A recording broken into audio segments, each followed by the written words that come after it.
Long years ago, we made a tryst with destiny, and now that time comes when we shall redeem our pledge, not wholly or in full measure, but very substantially. At the stroke of the midnight hour, when the world sleeps, India will awake to life and freedom. 15th August, 1947, midnight. India awakes to a new life of freedom. But 2 centuries of colonial rule had decayed India from within, leaving the country ridden with poverty and hunger.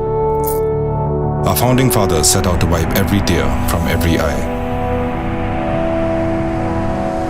They needed a pole star, that single focal point to make India modern and progressive. Something that captured the uniqueness of the chaotic but eternally hopeful nation.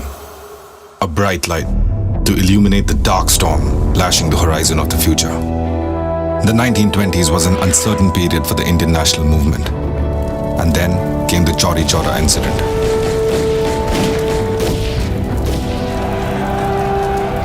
Mahatma had suspended the non-cooperation movement.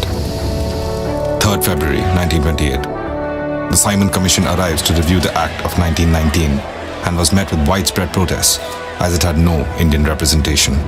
The British, in their arrogance, proclaimed that Indians were incapable of self-rule and deciding for themselves.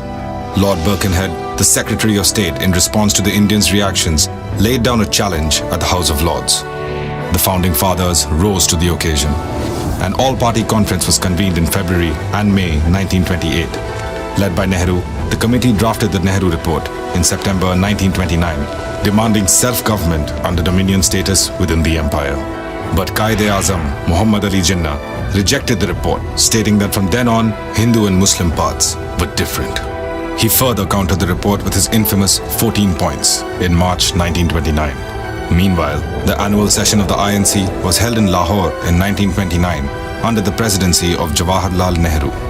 They voted for the historic resolution of complete independence and declared the last Sunday of January 1930 as Independence Day. The resolution gave the British Parliament the ultimatum that if they accepted the report by 31st December 1929, Congress would adopt it as it is. If not, they would insist on complete independence. December 31st, 1929, the INC stalwarts gather around the river Ravi. The British have paid no heed to the ultimatum, and thus the Swaraj flag is proudly unfurled. The freedom fighters were prepared for the fight. It was an event so monumental, it would change the course of history itself. Elections were held in 1937.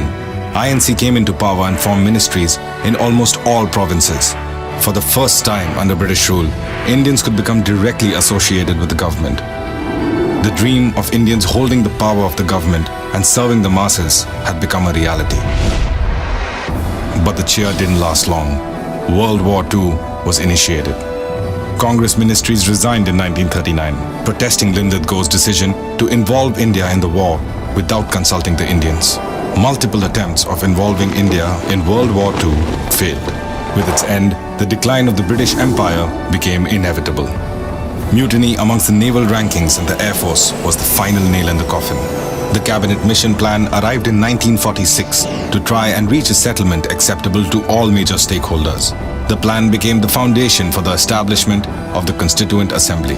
For a total of 2 years, 11 months and 18 days, over 11 sessions and sitting for 166 days, the Assembly debated and discussed the various challenges facing the new nation. The ideas of liberty, equality, fraternity, and justice were embedded deep into our Constitution.